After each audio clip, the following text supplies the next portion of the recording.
Beloved Madridistas, welcome back. Welcome back to the channel. Okay, let's do a quick update on how things are going at the Euro. Obviously, the Copa America starts in a couple of days, so we're definitely going to keep our eye on that too. But let's talk about the Euro so far. I'll give you my thoughts on sort of how things are going, the matches, different matches, etc., with a special sort of emphasis on the matches where our beloved Real Madrid players are active. So let me give you my thoughts so far. Thanks for joining me. Let's get started.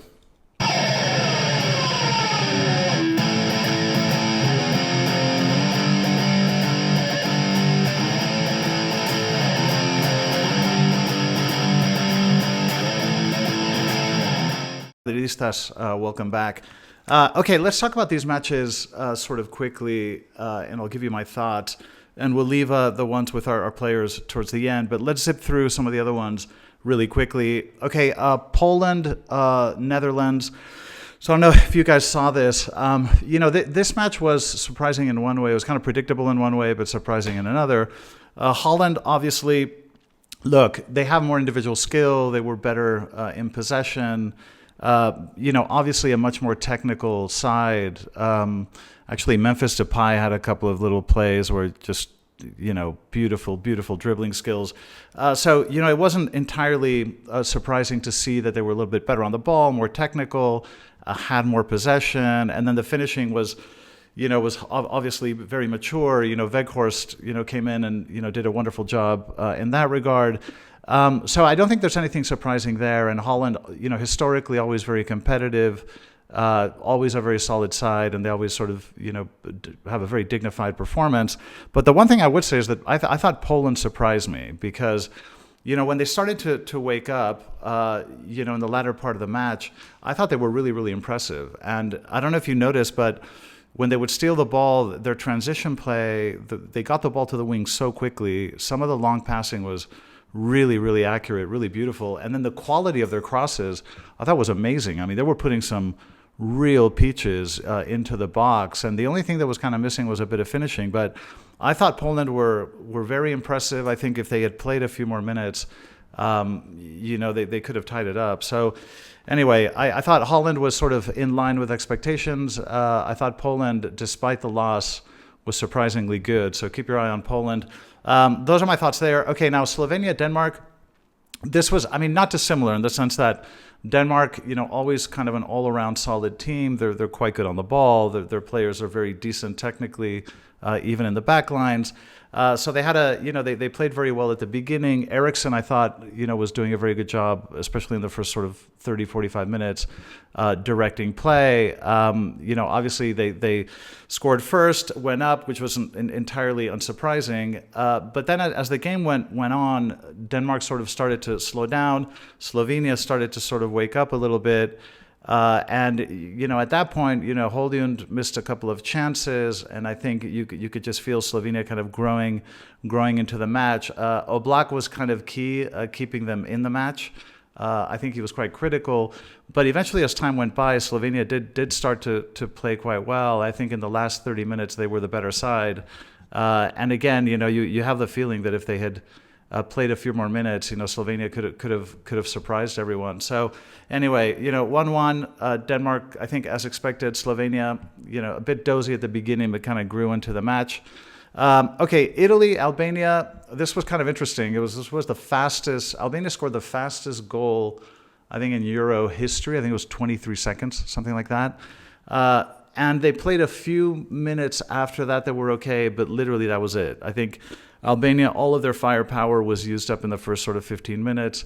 So despite being down, Italy very, very comfortably kind of came back into the match. Barella, I thought, was particularly good. Chiesa was good, but I think a bit constrained off in the right side. But, Italy kind of played their game. I got the feeling even towards the end of the match that they were taking their foot off the gas. They were kind of not really forcing the issue. I think they were so comfortable with a 2-1 lead that they didn't feel they needed to do much more. So anyway, not that much to report there. I think Italy's always a bit hot-cold. You never quite know what to expect. I think this was a decent Italy side, but nothing too spectacular either. I'm not sure to what extent they're going to really surprise us in this tournament. Okay, Hungary, Switzerland. Now, this was, Hungary was one of the teams that I had. Football's very humbling. I thought it could be one of my sort of dark horses in the tournament. No such thing. At least in the first match, I thought Hungary were very, very disappointing. They basically gave the ball to Switzerland and didn't really make much of an effort to get it back. Switzerland were very, very comfortable moving the ball around. I think Chaka had a fantastic game. They were just, solid all around. And, one thing I would say that Switzerland surprised us was they had a bit more teeth than I expected. I mean, we all expected, they always, as I mentioned in a previous video, they're a solid team and always play sort of decent football. But I think that they were much more effective in terms of finishing than I would have expected. So, Switzerland, if anything, a little bit surprising in terms of their finishing. And Hungary, I would say, disappointing, especially if you thought they could be one of the surprise teams of the tournament. Okay, now let's move on to the matches where our beloved Real Madrid players were involved. Now, Germany-Scotland, okay, this is, I don't think this really surprised too many people. I mean, this is a very uneven match. This is a very good Germany side, and I mentioned in another video, I think Germany is back. They're good basically in all lines. I mean, they don't really have any apparent weaknesses. They attack well, they defend well. Musiala, I think, is an absolute nightmare. Just a very, very good destabilizing player. I think Florian Wirtz showed us some flashes of his skill, although kind of on and off. It wasn't really a dominant performance by Florian by any stretch of the imagination. But I think what Germany has is just a very, very good balance in every respect. So in terms of sort of power, it's always the dichotomy of power versus technique and skill. I mean, Germany have both. They're powerful, but they're very good on the ball and very skillful. Even in one-on-one situations, they have players that have the technical ability to get past defenders on their own. So that balance is there, the power versus skill. And then the defensive versus offensive, that balance is also there. I mean, this is a team that knows how to defend very well as a unit, but then they attack very well as a unit. So I don't really see many weaknesses in Germany. And as I've mentioned in a previous video, they're my favorite to sort of win the tournament. Now, our beloved Toni Kroos, what can you say? He was just outstanding. I mean, he set the tempo of the match. All the balls went through him. He just sort of, all the plays seems to go through him.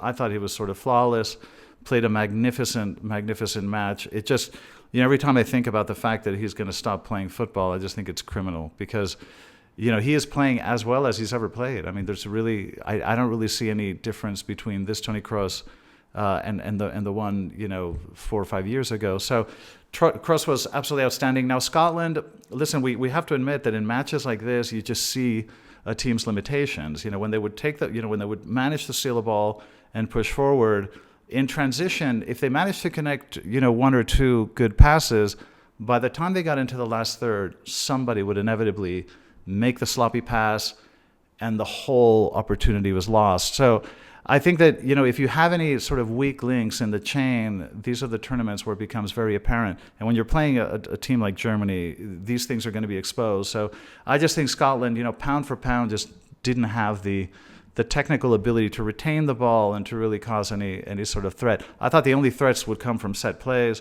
but they didn't even get too many of those. So anyway, Germany still looks outstanding, and they're still my favorite to win the tournament. Okay, Spain-Croatia. Now, this was surprising, okay? And I mentioned in my previous video that, there was something missing in Spain. And one of the things that I think I mentioned was I don't think they have enough teeth in front of goal. Boy, was, humble pie, right? I mean, football is a very humbling sport, no matter how much you think you know. But this Spain was excellent. Now, we know that they're very good on the ball. We know that they're very technical. This has always been the case. But I was very surprised by the finishing. It was clinical. Another thing that you may have noticed is that Spain, you associate Spain historically with a kind of, short passing, very technical, very quick kind of tiki-taka type play. This was no tiki-taka at all. There was a lot of sitting back, playing on the break, very vertical football, but very good. So, if you thought that Spain only played one way, that's absolutely not true. And they showed us that they can be very quick, very vertical, and very dangerous on the counter. So I thought Spain was surprisingly good. I don't know if they can keep it up, but Yamal is just an absolutely incredible talent. Now, in terms of Carvajal, I mean, what can I say? He scored again in a massive match, and his all-around performance was fantastic. He brings so much energy and so much teeth to the defensive side of the game. So, I mean, Carvajal was just continuing from where he left off in the Champions League, just absolutely fantastic. And then Croatia, they kind of, I think the result might be a little bit unfair because they are a competent team on the ball. I mean, they're good on the ball. They pass the ball well. You can tell that they have a lot of maturity and experience, and they play with intelligence and composure. So it was, I think the 3-0, and they did miss some, pretty good chances. So I don't know. I think the scoreline might be a little bit, distorting in terms of what really happened. Luka Modric was very, very good, but he did run out of steam. I thought he started very well. Again, the typical Luka that we're used to, moving well, passing the ball well, moving up, but also helping bring the ball out from the back. He was wonderful, but he did lose steam as the match went on. And I think as Spain scored, the additional goals, I mean, you could feel Croatia kind of deflating a little bit. So anyway, Spain impressed me. I know that they're favored. I still don't think that they can win this. Croatia, I think, a little bit disappointing, but the result may be a little bit too harsh. Okay, let's move on to England, and this is, fairly interesting. The first thing I'll say about England, I mentioned in my other video that I was just petrified of Harry Maguire because I think he's awful. And as one of you pointed out, he's not even in the squad. So that correction. I think that, he's been a starter in the English side for the last 5 years. And I think he's traumatized me so much that the first thing I think of when I think of England is please don't play him.